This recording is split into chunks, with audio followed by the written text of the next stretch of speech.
My name is Gary, and I have a problem organizing cabling. It's something that I have always struggled with, and it seems like I've had more and more problems recently ever since adding my RetroTink 5X and my new SCART switch, which I'll actually be doing a separate video on here soon. I have so many systems and switchers hooked up here that basically the backside of my shelving unit here, well, it's kind of scary. And actually, there's no kind of about it. It's scary. There is so much just rat's nest of wires hanging out back behind here. I have finally hit my I can't take it anymore limit. So what I'm going to do in this video here today is I'm going to take you through the steps that I'm going to use to better organize the wires and cabling back behind here. And I've got a lot of stuff that I'm going to hook up and power. You figure we're just going to go real quick through the systems here. I've got my JVC XI, I have my master system, my top loader NES along with the Famicom disk system, I have my Wii U, I have a GameCube, well I have two of them down here, only one of them is hooked up, my Super NES Junior, I'm also going to hook up my Super Famicom Junior, my Switch, my Sharp Famicom Twin, my TurboGrafx 16, my Dreamcast, my Saturn, my original Xbox, my N64, Wii U, PS2, PS3, and Xbox One S. Those are all the systems connected here in this case. Now the case that I use here, or the shelving unit I use here, this is the Kallax from IKEA. Now there are other very similar cube type organizing systems you can find at Lowe's or Walmart or like Menards too. And that's actually our first stop, is we're going to head to our local Menards and we are going to get a sheet of pegboard. Now there's two different thicknesses, there's a 1/4 inch and there's 1/2 inch. I went with the thicker 1/2 inch, and these are available in 8 foot by 4 foot sheets. Now the rack that I have here is about 5 feet by 2.5 feet. So we're going to have to cut that piece of pegboard down, and for that we're going to break out our rotary tool and our router bit to go ahead and cut it down to size, because I mean, if you look, these are just the cables that I don't have hooked up right now. And there's more coming. There's 2 more coming from Insurrection Industries. I've got some additional SCART cables coming too. So let's go ahead, let's hit the workbench really in this case, and let's go ahead and let's get that pegboard cut up. So I have to admit, I totally didn't realize that Menards jokes were a thing, but I guess they are. We are heading off to our local Menards store, so we're gonna go get our pegboard. We need to get some hardware, and we need to get some brackets as well, because one of the things I think I'm going to do is I'm going to change how the pegboard is actually supported on the back of the shelving unit. Instead of just relying on screws and whatnot, I'm actually going to use some L brackets to support it on the bottom and give it just some more support. All right, so we got the last of our supplies, and I know I've talked about this before, but anytime I'm working on a project and I head to Menards, I pick up some Sprecher soda. I'm not a beer drinker, so I'm a soda drinker. Now, they just recently came out with their caffeinated citrus splash. We're gonna try it out here before we get back to the ranch.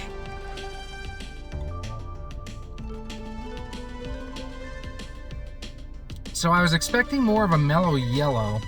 It's almost I almost say a mellow or a Mountain Dew combined with a 7-Up. It's good. Not going to replace the Cherry Cola as my favorite from Sprecher, but it's tasty. Before we cut our pegboard, we need to make sure we go ahead and get the right sizes measured out. 58 by 30 is what we need to cut our pegboard to. So we're back from Menards, we're back from Harbor Freight, and now it's time to get to work emptying out all the stuff that we have here on this rack. Now I'm not going to worry about like keeping the systems together with the cables, because we're redoing all that anyway. So I'm just going to plug and shove the systems off to the side, and we will go through the cables and the rat's nest that's back behind here in a little bit. This is going to be one hell of a task to go through.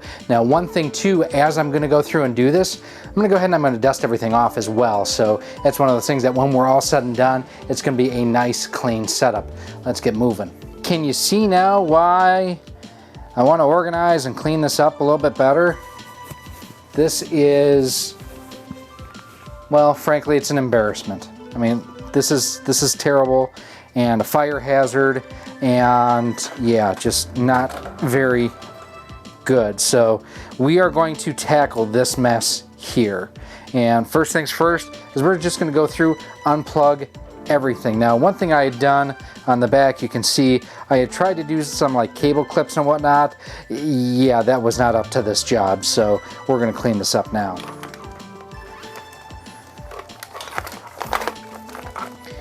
You know, at one point I thought zip ties would be the way to keep it all neat and organized. I've always been an idiot. It's kind of like, where the hell do I even begin?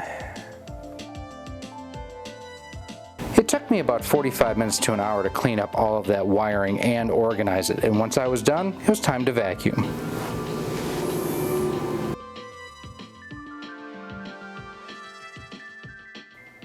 So we have everything emptied and out of the shelving unit right now. I still have to go ahead and pull off the command strips that I used to try to organize things before. And what I'm going to do is I'm going to lay our pegboard on top of here to get everything set up. There are brackets here for the wheels that kind of kick them out. What I'm also going to do is I bought some L brackets at Menards so that it will support the pegboard on the bottom and the sides in a couple of spots here too, just to make sure we're not over stressing the material, because it's not the strongest, but it's one of those things that we want to go ahead and make sure that we do have proper support where needed. With the pegboard mounted to my tables, we went ahead and got everything lined up to try to cut with the Dremel tool, and quite honestly, it wasn't the proper solution.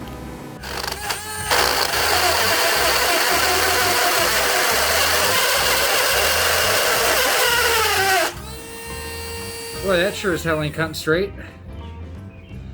It's bouncing all sorts off of there.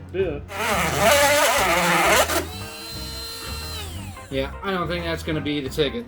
My father-in-law actually brought by a rotary saw that worked perfectly to go ahead and get us a nice, clean, straight cut on both axes.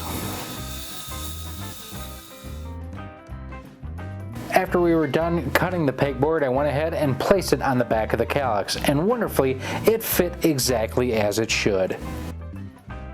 So these are the L brackets that I mentioned, and what I'm going to do is I'm going to actually put them across the bottom here so that the pegboard is actually supported not just around the perimeter, but has something basically retaining it along the bottom too. And what I'm going to do as well is I'm going to drill a couple pilot holes, and basically I already have everything set up here, and basically a pilot hole is just a hole before you drill the hole, and all that does essentially is makes it so that the screws don't have to do the cutting as you're going through here. So let's get drilling.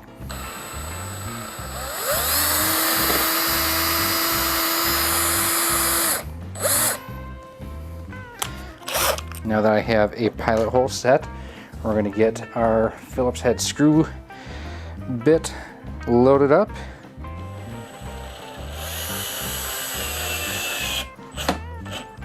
There we go.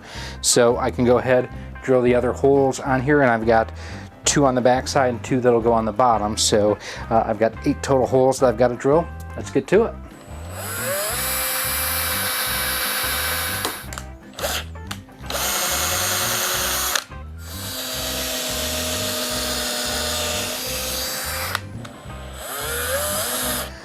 Alright, so now that we have our bottom support brackets installed, what we're going to do now is I'm going to drill a pilot hole right about here. So we're going to go ahead, and this strip here is actually where one of the thick wood supports actually comes through for the calyx. So we're going to go right about there.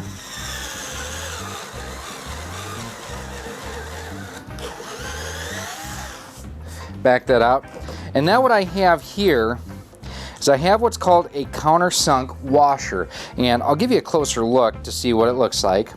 It looks just like a regular washer, but it has kind of a conical or a cone shape to it. So what this does is we have our number 10 wood screws right here, and instead of having the wood screw just kind of sit flat on this pegboard, it'll actually now sit flat in our washer here. And what's nice about this is it helps spread the load across the entire outer diameter of this. So we already have our pilot hole started here. You saw me do that. Grab our drill.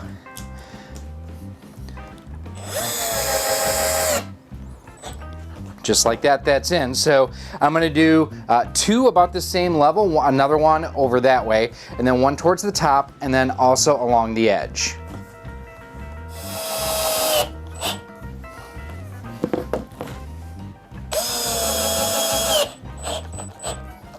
Okay.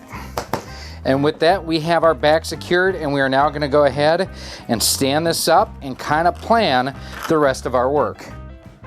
Having more than one person around to lift this will make this job a lot easier, but I was able to go ahead and tilt the calyx up on my own. All right, so we have the shelf upright and we have the back on, and you might be thinking, hey, it's ready to dust yet.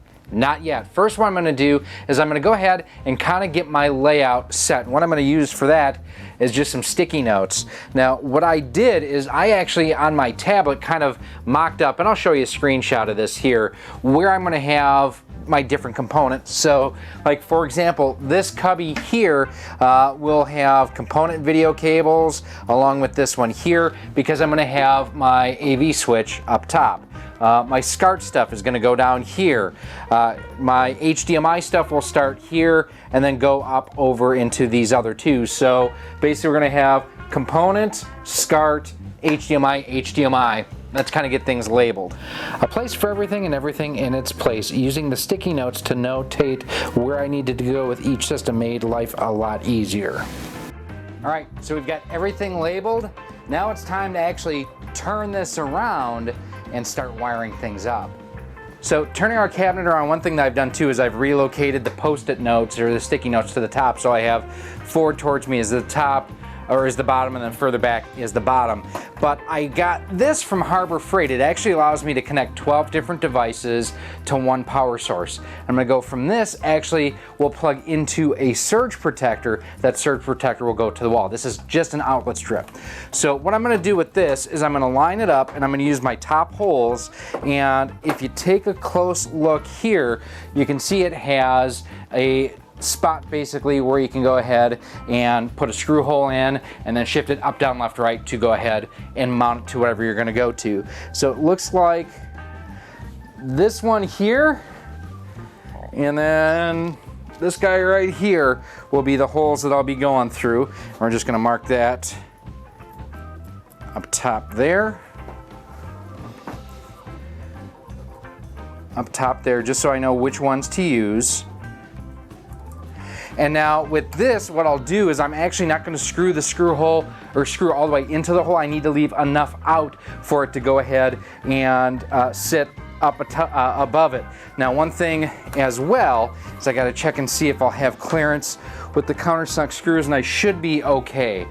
So for this, I've got another pack of screws right here. So I'm going to be using these guys here. These are actually for sheet metal, but they'll work just fine for this. It's a number 6, 1.5 inches. I've got a dozen of them in here. I'm not going to need more than 2 of them. So we're going to go ahead and get our pilot holes drilled, and we're going to go ahead and mount our power strip.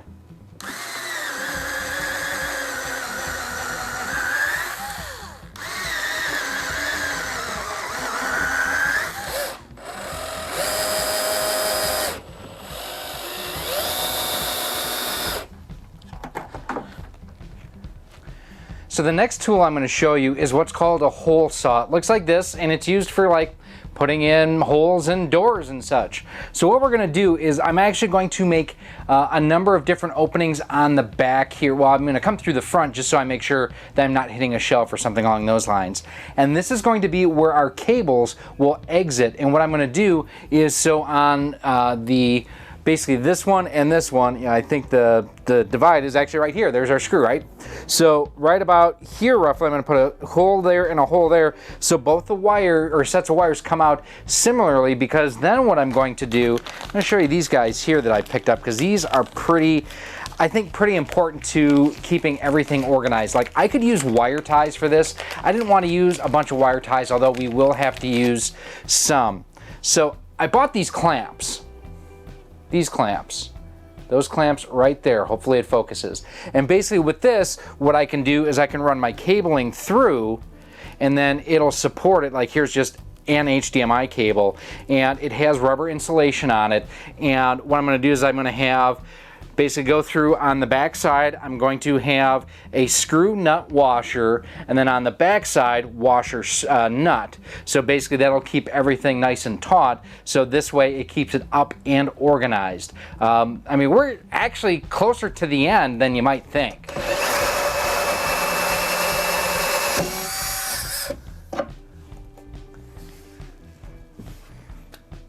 There we have one hole. Two hole. So if you take a look, you can kind of see the sawdust and whatnot that's laying on the shelves. This is why I hadn't dusted yet, but now I'm going to get out the vacuum, clean this up, and then we'll go ahead and dust it up and start placing our consoles.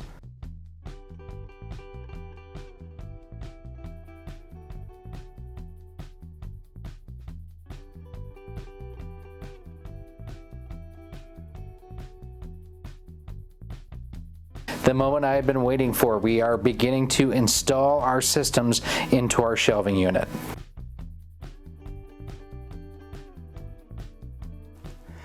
So I still have a few things sitting on my Arcade One up there, but here you can see I've got my Wii U gamepad, some of my SNES collection, my Nyko 2 controller charger for the Xbox One, and I've got my Dragon's Lair. Now this is all, this and this are actually powered from one cable coming in off of that USB power hub that I showed you before. And then in addition, I do have my KMD Switch Joy-Con charger that's powered off that same unit there too. And my top loader NES with my Famicom disk system, my Master System. There is the RetroTink 5X. And my JVC XL. You see some of the mess in the background, along with my Cyclone 4-port component video. Now down below we have my Super NES and my OG Xbox. Next to that, the Super Famicom and my TurboGrafx 16. My Switch and my Sharp Famicom Twin. Now I can't get to the cartridge port, but for the most part I use a 60 to 72 pin adapter on my Famicom games to play it through my NES. Then we have my GameCube, my PS3, and my white PS4 with the PS4 camera. Down below I have my Wii U, my Spice Orange Japanese GameCube, my TurboGrafx 16 Mini, which was not connected before and it is now, and then my Xbox One S. I will say my Spice Orange Japanese GameCube not hooked up right now because, frankly, I don't play it. It's more of a collector's piece. Now here we have two systems that have an upgrade coming, and that is my Dreamcast and my N64. Both of them have HDMI adapters or mod kits coming. You see my Hauppauge PVR60 Pro right there. Next to here we have my Saturn along with my new SCART switch, and then we have my Wii, my Slim PS2, and basically just storage for controllers. So here it is. We are pretty much done with it, and I apologize if the lighting and the focus isn't precisely what it should be, but here's basically what we wound up with. So it did wind up a little bit more bundled and located in specific areas more than I expected, especially down in the lower left and the top right corners. Now I may come back at a later point in time and kind of spread this stuff out. I have room here on the back that I can go ahead and do that. Now one thing that I did find really useful is I forgot that I had these. I actually have these pegboard hooks that I was able to use instead of having to drill into things. So I did use just like one or two of these wire keepers that I showed you, but for stuff like right here, I'm just using a peg hook holder for a pegboard hook for strain relief. I did wind up having to use two power surge protectors in addition to our big strip up top. I also did find an issue, so the power surge protector on the left there actually has USB ports on it, so I was going to use that to power my capture card and one other USB device because it has 2 USB outputs. Didn't have enough current output, so I ended up hooking up another USB kind of power supply right there. But overall, I mean, much neater, much cleaner than what I had. Now those cables down there, those are just the HDMI cables. We'll kind of show you a back shot here. Going into my HDMI switcher box. I'm probably going to use, so that's called split loom tubing right there. I'm probably going to use a couple short pieces like that one right there, probably about that size around here, just to kind of keep things a little bit more organized. When running multiple cables through your system, what you may want to do is use a silver Sharpie or a paint pen to mark each end of an HDMI cable. That way you know at a glance which one goes into which port. Now it's time to go ahead and roll it back into place where it's going to live. So I'll bring it this way. That's one of the things I do like about the Kallax stand is the fact that it does have these casters available for it. There we go. So that way if I do need to go ahead and pull it out later on to wire other items, I can do so quickly and easily. We're going to slide the XI over a little bit. Look at that, and actually what I'll be able to do here, which is nice, is get it a little bit closer to my wall than what I had before because I don't have all those wires on the floor. So I actually gain a little bit of space in here, which is really, really awesome. There we go. I would say in total, this took me about 4 or 5 days and nights to work on, and I probably spent 3 or 4 hours a night doing it.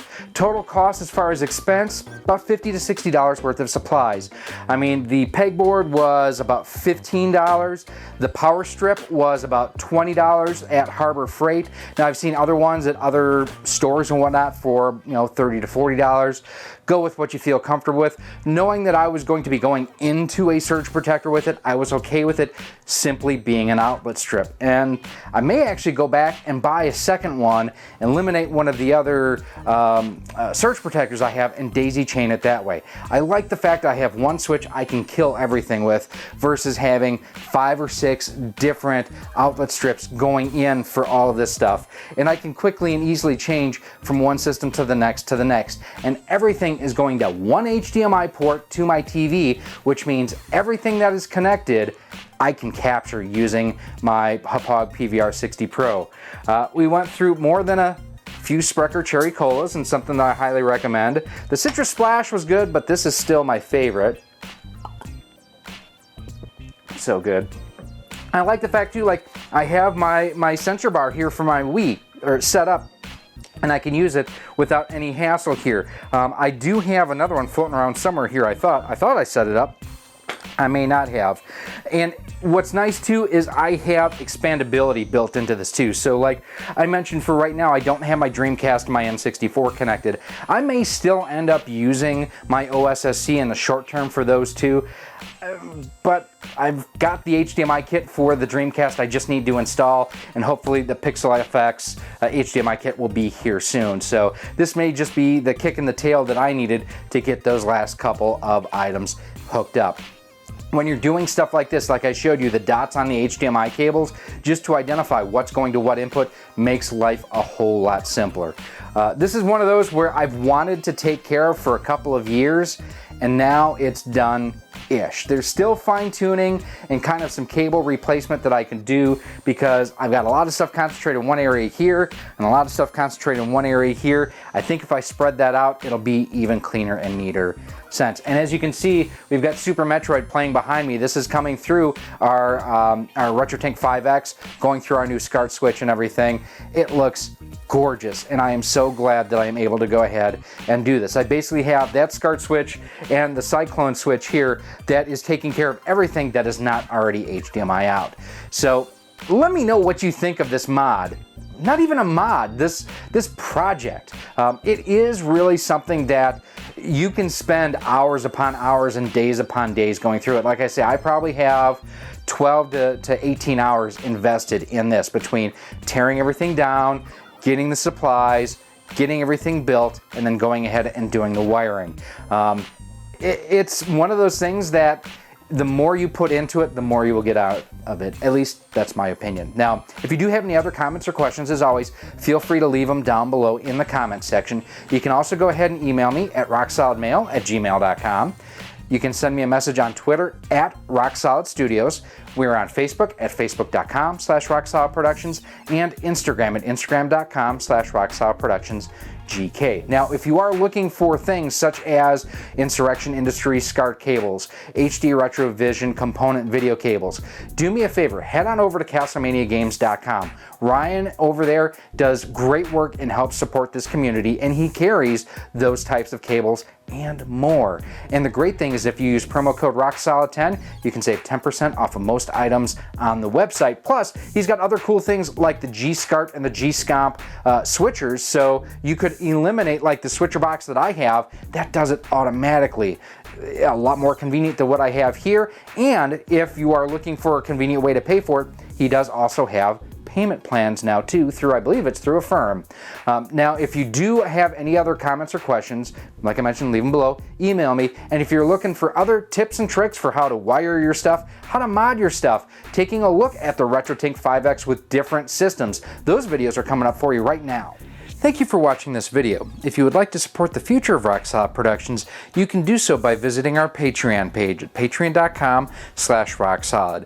For as little as $1 a month, $12 a year, you'll get early access to all of our video content, exclusive content, and a whole lot more. You can also become a channel member here on YouTube for as little as $1.99 a month, and with that, you get a badge next to your name when you comment or post on the channel, and you are acknowledged whether you are a channel member or a Patreon supporter at the end of each and every one of our videos. You can also support the channel by visiting our Teespring store on screen now, where we have t-shirts, sweatshirts, hoodies, masks, cell phone cases, and much more. Again, thank you for watching, and I hope to see you soon.